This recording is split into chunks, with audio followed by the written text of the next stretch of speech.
ನನಗೆ ಗೊತ್ತಿಲ್ಲ, ಅದು ಶಶಿ ಹೇಳ್ತಾ ಇರೋದು. ನಾವು ಏನು ಈಗ ನಮ್ಮ ಪಕ್ಷ ರಾಜ್ಯದ ಅಧ್ಯಕ್ಷರು ಟಿಕೆಟ್ ನೀನು ಹೇಳಿದ ಮೇಲೆ ಅದಕ್ಕೊಂದು ಕ್ಲಾರಿಫಿಕೇಷನ್ ಕೊಡಬೇಕಪ್ಪ. ರಾಜ್ಯದ ಅಧ್ಯಕ್ಷರು ರಾಷ್ಟ್ರೀಯ ಅಧ್ಯಕ್ಷರು ಎಲ್ಲಿ ನಿಲ್ಲಿ ಅಂತ ಹೇಳ್ತಾರೆ, ಅಲ್ಲಿ ನಿಂತ್ಕೋತೀನಿ. ಟಿಕೆಟ್ ಕೊಡೋರು ಅವ್ರು ತಾನೇ. ಶಶಿ ಏನಾದ್ರು ಟಿಕೆಟ್ ಕೊಡೋದಾರೆ ಇಂಥ ಕಡೆ ಆಯ್ತು ನಡೆಯ ಅಂತೀನಿ. ರಾಜ್ಯದ ಅಧ್ಯಕ್ಷರು ಮುಖಂಡರು ಸರಿಗ ಅವರು ಅರಸೀಕೆರೆ ಮುಖಂಡರು ನೀವೇ ಬಂದರೆ ಶಿವಲಿಂಗೌಡರನ್ನ ಎದುರಿಸೋದಕ್ಕೆ ಸಾಧ್ಯ, ಇಲ್ಲಾಂದರೆ ನಮ್ಮ ಅಲ್ಲಿರ್ತಕ್ಕಂಥ JDS ಶಕ್ತಿ ಈಗ ಸ್ವಲ್ಪ ಕುಂತಾ ಇದೆ, ಈ ಥರದ್ದೆಲ್ಲ ತಮ್ಮ ಜೊತೆ ಹೇಳ್ಕೊಂಡ್ರು. ಈಗ ಹಿನ್ನೆಲೆಯಲ್ಲಿ ತಾವು ಸಹ ನಾನು ಅದಕ್ಕೆ ಸಕಾರಾತ್ಮಕ ಪ್ರತಿಕ್ರಿಯೆ ನೀಡಿದ್ರಿ. ನೋಡಪ್ಪ, ನಾನೇನು ಹೇಳಿದೆ ಅಂದರೆ ನಮ್ಮ ಪಕ್ಷ ಟಿಕೆಟ್ ಕೊಡೋದು ರಾಷ್ಟ್ರೀಯ ಅಧ್ಯಕ್ಷರು, ರಾಜ್ಯದ ಅಧ್ಯಕ್ಷರು. ಅವ್ರು ಎಲ್ಲಿ ನಿಂತ್ಕೊಂತಾರೆ ಅಲ್ಲಿ ನಿಂತ್ಕೊತೀನಪ್ಪ ಅಂತ ಹೇಳಿದ್ದೀನಿ. ಅರಸೀಕೆರೆ ಸರ್ ತಡೀರಿ, ಅರಸೀಕೆರೆ ಬಂದಿದ್ದರು, ಅದಕ್ಕೆ ರಾಷ್ಟ್ರೀಯ ಅಧ್ಯಕ್ಷರು ಮತ್ತು ರಾಜ್ಯದ ಅಧ್ಯಕ್ಷರು ಬಂದಾಗ ಕೇಳ್ತಾರ್ರಿ. ನೋಡ್ರಿ, ನಾನು ಹೈಕಮಾಂಡ್ ಅಂತ ಹೇಳಿಲ್ಲ. ನಾನು ಹೈಕಮಾಂಡ್ ಅಂತ ನನ್ನ ಜೀವನದಲ್ಲಿ ಎಲ್ಲೂ ಹೇಳಿಲ್ಲ. ನಮ್ಮ ಕಾರ್ಯಕರ್ತರು ಹೈಕಮಾಂಡ್. ಕಾರ್ಯಕರ್ತರು, ಶಾಸಕರು, ಮಾಜಿ ಶಾಸಕರು, ನಿಂತಂಥ ಶಾಸಕರು ಅವರೆಲ್ಲ ಏನು ಹೇಳ್ತಾರೆ ಅದಕ್ಕೆ ನಾನು ಬದ್ಧ.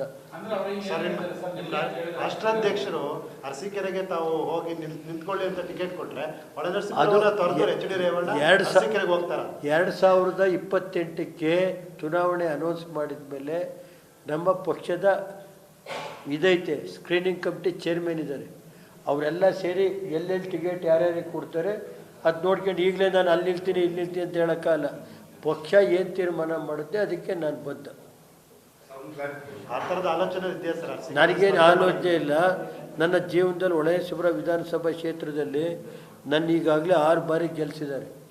ಆ ಜನ ದೇವೇಗೌಡರು ರಾಜಕೀಯ ಶಕ್ತಿ ಕೊಟ್ಟಿದ್ದು, ನನಗೆ ಶಕ್ತಿ ಕೊಟ್ಟಿದ್ದಾರೆ, ಪ್ರಜ್ವಲ್ ರೇವಣ್ಣರಿಗೆ ಕೊಟ್ಟವ್ರೆ, ಸೂರಜ್ಗೆ ಕೊಟ್ಟವ್ರೆ, ಎಲ್ಲ ನಮ್ಮ ಕುಟುಂಬಕ್ಕೆ, ನಮ್ಮ ಪಕ್ಷಕ್ಕೆ, ಸ್ವರೂಪ್ ಪ್ರಕಾಶ್ ಅವರಿಗೆ, ನಮ್ಮ ಜಿಲ್ಲೆಯ ಬಾಲಕೃಷ್ಣಣ್ಣ, ಮಂಜು ಅವರಿಗಿರ್ಬೋದು, ಹಿಂದಿನ ರಾಮಸ್ವಾಮಿ ಎಲ್ಲರಿಗೂ ಕೊಟ್ಟವ್ರೆ. ಅದರಿಂದ ನಾನು ಈ ಜಿಲ್ಲೆಯ ನಂದಿಷ್ಟೇ, ಈ ಜಿಲ್ಲೆಯ ಏನೇನು ಕೆಲಸಗಳನ್ನ ಹಿಂದಿನ ಸರ್ಕಾರಗಳು ತಡೆ ಹಿಡಿದಿದ್ದಾರೆ ಅದನ್ನು ಮುಂದುವರಿಸೋವರಿಗೆ ಈ ರಾಜಕಾರಣದಲ್ಲಿ ಇರ್ತೀನಿ. ನನ್ನ ಜಿಲ್ಲೆ ರಾಜ್ಯದಲ್ಲಿ ಒಂದೇ ಸ್ಥಾನಕ್ಕೆ ತಗೊಂಡು ಹೋಗಬೇಕು ಅನ್ನೋದು ಗುರಿ ಇದೆ. ಅದನ್ನು ದೇವೇಗೌಡರ ಆಶೀರ್ವಾದ, ಜಿಲ್ಲೆ ಜನತೆ ಆಶೀರ್ವಾದ, ರಾಜ್ಯದ ಜನತೆ ಆಶೀರ್ವಾದದ ಮೇಲೆ ಆ ಕೆಲಸ ಮಾಡೋವರಿಗೆ ರಾಜಕೀಯವಾಗಿ ಹೋರಾಟ ಮಾಡ್ತೀನಿ ಅಷ್ಟೇ. ನೋಡ್ರಿ, ಇನ್ನು ನೋಡಪ್ಪ ಹರೀಶಣ್ಣ, 2028ಕ್ಕೆ ಮಾತಾಡೋದು ಸುಮ್ಮನಿರು. ಈಗ ಬಂದು ಭೇಟಿ ನಮ್ಮ ಕಾರ್ಯಕರ್ತರು ಭೇಟಿ ಆಗ್ತಾರೆ. ಅಣ್ಣ ನಿಂತ್ಕೋಬೇಕಣ್ಣ, ನಾವು 7 ಜಿಲ್ಲಾ ಪಂಚಾಯತ್ ಗೆದ್ಕೊಬರ್ತೀವಣ್ಣಂದರು. ನಾವು ಇವತ್ತು ಟಿಕೆಟ್ ಅಲ್ಲ, ಸ್ಕ್ರೀನಿಂಗ್ ಕಮಿಟಿ ಟಿಕೆಟ್ ಕೊಡೋದು, ಅಲ್ಲೆಲ್ಲ ತೀರ್ಮಾನ ಆಗಬೇಕಲ್ರಿ. ನಮ್ಮ ಜಿಲ್ಲೆ ಅದೇನು ತೊಂದರೆ ಇಲ್ಲ, ನಮ್ಗೆ ಆ ಥರ ಇಲ್ಲ.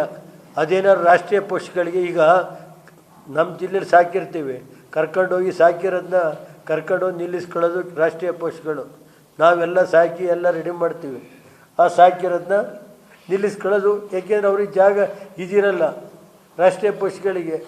ಅವ್ರು ಸಾಕಿ ಕರ್ಕೊಂಡೋಗಿ ಒಂದು ಕ್ಷೇತ್ರ ಮಾಡಿಸ್ಬೇಕು ಅನ್ನೋದು ಇಲ್ಲದೆ ಇದ್ದಾಗ ಕೆಲವರು ನಾವು ಸಾಕಿರೋದು ಕರ್ಕೊಂಡೋಗಿ ನಿಲ್ಲಿಸ್ಕೊತಾರೆ. ನಮಗೆ ಎಲ್ಲಿ ಬೇಕಾದ್ರೂ ಕ್ಷೇತ್ರಗಳಲ್ಲಿ ಜನ ಸಾಕಿ ಬೇರೆಗೆ ಪ್ರೊಡಕ್ಷನ್ ಕೊಡ್ತಾ ಇರ್ತೀವಿ ನಾವು. ನಮ್ಮ JDS ಇಂದ ಎಲ್ಲ ಕೆಲಸ ಇದನ್ನು ಕ್ಷೇತ್ರಗಳಲ್ಲಿ ಶಾಸಕರನ್ನ ಇದು ಮಾಡಿ ಬೇರೆ ಕ್ಷೇತ್ರಗಳಿಗೆ ಇಂಪೋರ್ಟ್ ಮಾಡೋದು ಇದು JDS ಪಕ್ಷ, ಒಂದು ಪ್ರಾದೇಶಿಕ ಪಕ್ಷ. ಈಗ ಕುಮಾರಣ್ಣವರು ಕೇಂದ್ರ ಮಂತ್ರಿ ಆಗಿದ್ದಾರೆ. ಇವತ್ತು ನಾವು ಅವರು ಏನು ಹೇಳ್ತಾರೆ, ದೇವೇಗೌಡರು ಕುಮಾರಣ್ಣ ಏನು ಹೇಳ್ತಾರೆ ಅದು ಮಾಡ್ತೀವಿ.